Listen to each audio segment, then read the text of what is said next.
This episode of Homemade was previously recorded in front of a live stream audience who asked questions and cook along during the show.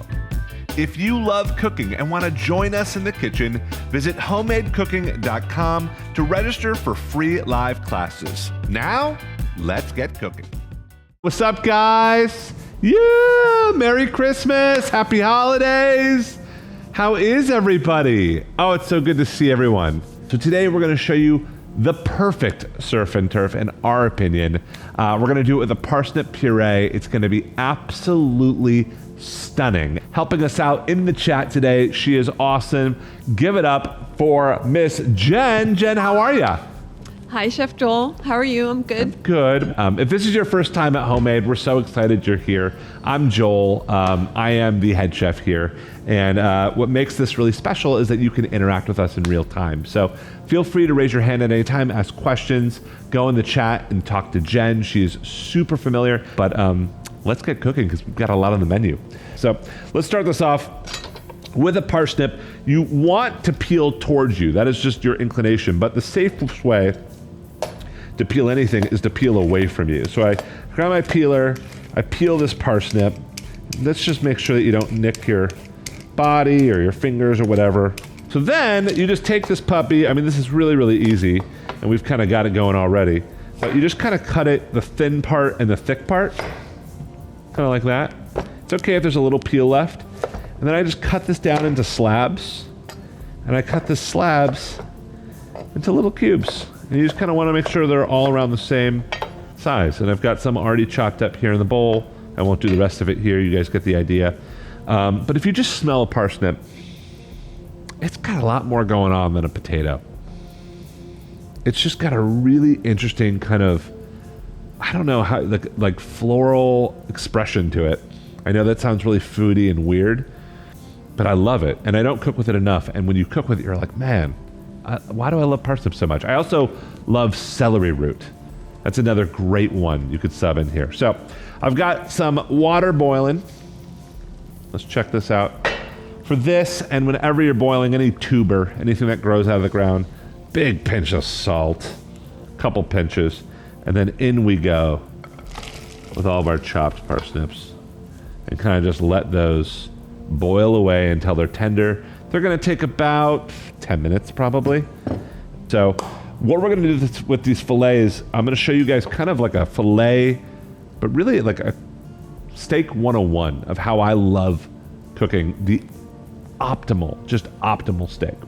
So step one is we're going to make kind of a crust for these steaks. This is a cool technique. So I grab a cutting board like this. We go with rosemary, but I'm going to use a little thyme too because I love it. And the way you handle rosemary is you just pinch the top right here and you just strip the leaves off the stem. Let those just kind of fall on your board. Awesome. And like I said, I like thyme. I like any woodsy herbs. Woodsy herbs are herbs that you wouldn't eat the stem, but soft herbs like parsley, basil, things like that, you can eat the stem. Cilantro, beautiful. All right, so I've got about a tablespoon of rosemary, tablespoon of fresh thyme. All right, so I chop this up. I put my hand down and I really just rock my knife, and you want this to be insanely fine. I always talk about chopping herbs, not overly chopping herbs, but with woodsy herbs like rosemary and thyme, you can chop them to your heart's content. All right, so I've got rosemary and thyme. I'm gonna add a big pinch of salt. I'm gonna add a big pinch of pepper over this. And I'm just doing this all on the board. And then I take my fingers and I just kind of mix this all together. And I have already gotten my pan on a medium-high heat. And what I do is I take my steaks and look at it. I love how they come tied like this. I put them right in my dredge here. And this is where you just have fun. And the goal is just really coat the meat. Check this out. Yeah, baby. Just a crusted, gorgeous, herby steak. That's great. So what I'm going to do now, my pan is screaming hot, and I'm going to add little glug of olive oil. And I'm going to sear these steaks. I always say this in all of my classes, but it's so important that you don't touch this, that you just let it sear. You really want to get a crust on the outside of that steak. And so really just kind of let it do its thing. I'm going to show you guys a great technique with a little bit of butter and some garlic. But the goal in this very beginning is just to get it brown. One other note, I'm showing you guys how I love cooking my steak. I've got an oven at 400 degrees Fahrenheit, and I'm gonna cook these steaks in the oven. So I'm gonna do it two ways. I'm gonna sear it. It's gonna be raw in the middle, and then I'm gonna transfer it to the oven. All right, I'm gonna give these a quick turn. I mean, do I need to say anything more than that? Gorgeous. That is the goal. Just a crust. That is what we want. It's going to be raw in the middle, crust on the outside. So now, what I'm going to do is I'm going to take a little bit of butter, like about a tablespoon. This is so optional. I'm going to add that to the pan with a little bit more thyme and rosemary right next to it. And then I'm going to grab a spoon, and I'm literally going to let that butter melt. And then I'm just going to tip my pan and gather all that olive oil and butter and just baste over these steaks. And this is going to keep it super moist and juicy. Obviously infuse it with a little bit more of that aromatic of that garlic. Now the butter's getting brown, which is exactly what you want. This is a classic technique, but it makes for such a gorgeous steak. And at this point, the other side has been nicely seared, so I'm going to turn off the heat. You're going to just take the whole pan, make sure it's an oven-safe pan, this one is, and you're going to pop it right into the oven. And what's nice about this, because the heat is so even in the oven, you can kind of really determine how well these steaks get cooked. So if you like them medium, it's about 8 to 10 minutes. If you like them mid-rare, about 6 to 8 minutes. If you like it still mooing, go grab those puppies in about 4 minutes. And if you want shoe leather, just forget about them for about 14 minutes. But don't call me, I'm not coming over for that. So guys, I'm just taking a quick look at these parsnips. I'm just gonna take one out, and I'm just gonna put it on my board here. And you can use your tongs, you can use your spoon. You just wanna see if it crushes. Which, the big one still needs another minute. The little one, that one's good to go. So I'm gonna give this in total about another 3 minutes or so. But you just wanna make sure that they're tender. That's kind of the key. So we've taken care of the turf. Let's talk about the surf. I'm gonna grab a new board here. One that we did not roll filet mignon on.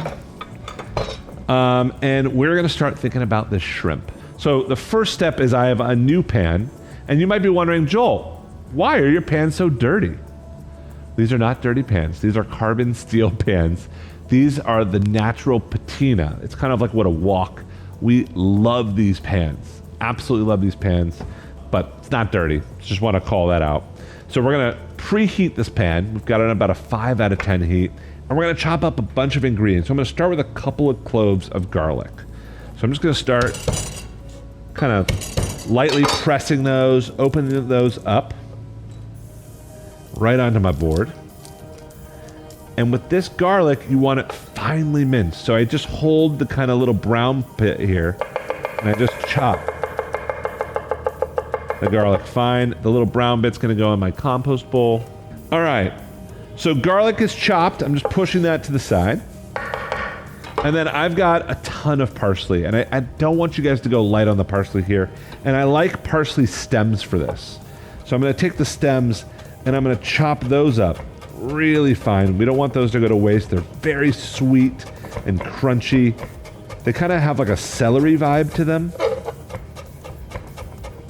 All right. And then I take, when I kind of get close to the top of the parsley, is when I start to make it a little bit less fine, and I just kind of wad up the fresh leaf parsley like this and just chop that through. And that's just once or twice, because like I said, you can chop really, really hearty herbs as many times as you want, but these fresh herbs you want to kind of lightly chop. So this looks about right to me. And real quick, before we saute the shrimp, I'm gonna grab a towel.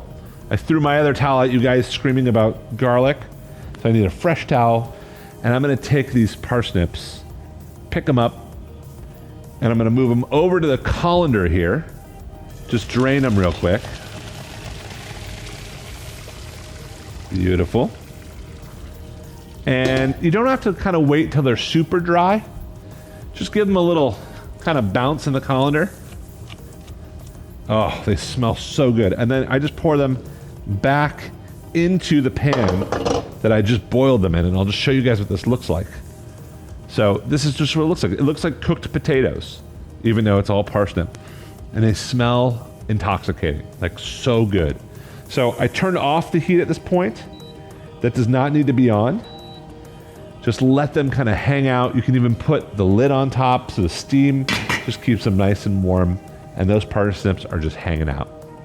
Then let's go check out these steaks and see if we're about there. So I'm gonna take one little towel and just have it here, and then I'll go get these steaks. And I'd rather always err on the side of rare, because I actually love it more rare. But you can always continue to cook it, versus if you take it all the way to medium or medium well, you can't really reverse. Yeah, these look great. Look at those. I mean, can we do a little close up there? Stunning. All right, so I'm gonna take my steaks out and I'm gonna let them rest right on my board. All these herbs, all this gorgeous flavor have done its job, but I like these boards like this one that have the little moat that catch the juices. So the steaks are hanging out. For shrimp, I like a little bit of olive oil. Right? And then I start by adding the shrimp, and you can see it's smoking hot. So I'm gonna go ahead and add the shrimp right in. These are gonna take in total about 2 minutes. Okay, stir that around your olive oil. And I like to add a little pat of butter. This helps them caramelize just a little faster. It's absolutely beautiful. And just let the shrimp go. I'm gonna salt and pepper it now. A little bit of salt, a little bit of pepper, and just kind of toss the shrimp too. So unlike the filet that we kind of just let sit, this shrimp you kind of want to keep moving.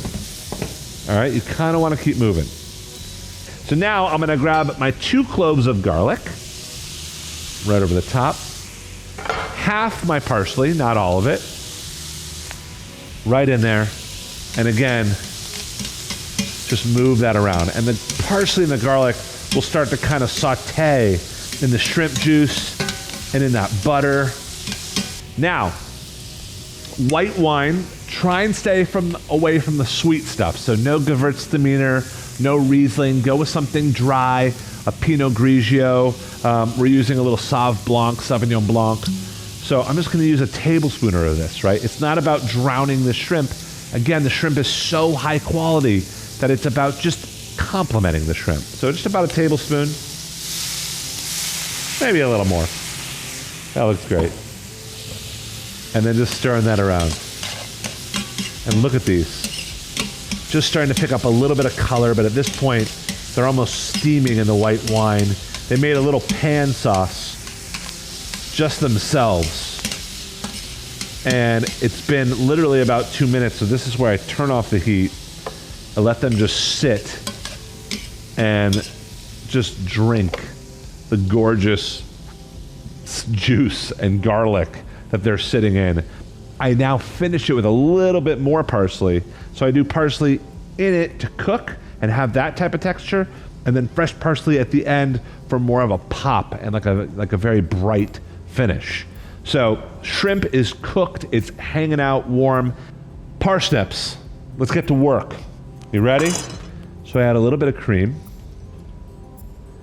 All right, I'm gonna go with a little bit of butter.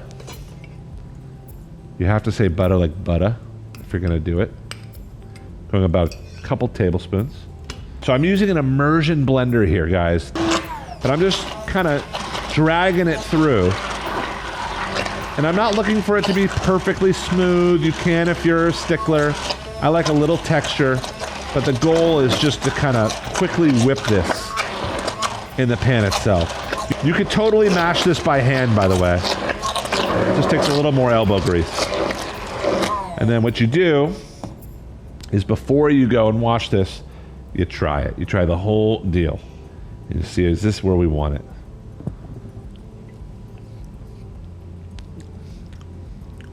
Absolutely divine. Needs a lot of salt. I'm a chef, so good pinch of salt. And this is where I would go with some fresh Parmesan cheese. And this just adds a little bit of, I don't know, earthiness, more salt, but really just this umami roundness, this nuttiness that plays so well with the parsnips. So I'm going with about a handful or two of fresh Parmesan grated in. And the heat of the parsnips are just going to kind of melt that cheese. You just want to whip that right in with all that salt. And I'm going to give this about another 10 seconds, and I'm thrilled with where it came out. This looks awesome. Amazing. So I'll show you guys how I want to present this, but I'm going to kind of move everything to the side here. And I'm going to grab a big platter, and I'm going to start with just grabbing some of these creamy whipped parsnips and just kind of right into the base of our platter here. And just kind of create a little bed. Then, this is kind of important. I like to take a little towel and have it on standby here. And this is a little restaurant trick. But to not make it feel so greasy, which sometimes steaks just have a lot of fat and they're coming right out of the pan, I pick up my filet and I just dab it on my towel, and then I lay it right on the plate. Do that again. Dab, plate. All right, and then we go in after these shrimps. I take the shrimp and I kind of start on top of the steak, but I let them kind of just fall where they naturally will fall. That looks great. I'm gonna do a little bit more on the edge. That looks great. And then I have a little bit of leftover parsley. Optional, but I just don't think there could be enough green on this plate. And then, if this wasn't enough, if this wasn't crazy enough, some truffle salt. Just a nice pinch at the very end. Optional, but when we say truffle, we mean that unbelievably just deep umami, gorgeous mushroom. And they take dried truffles and they chop them into salt, and we just sprinkle that from up high right over everything. Whether it's for New Year's, whether it's for Christmas, any holiday, doesn't matter. Let's do a little top down here. It's just gonna hit. All right, I just have to dig in here a little bit. Just gonna give this a quick little cut. I mean, I'll show you guys, we cooked this steak blushing through. Can we get a little close up here, Michaela? Perfect rosy pink throughout. Gorgeous. Drag that through, grab a little shrimp.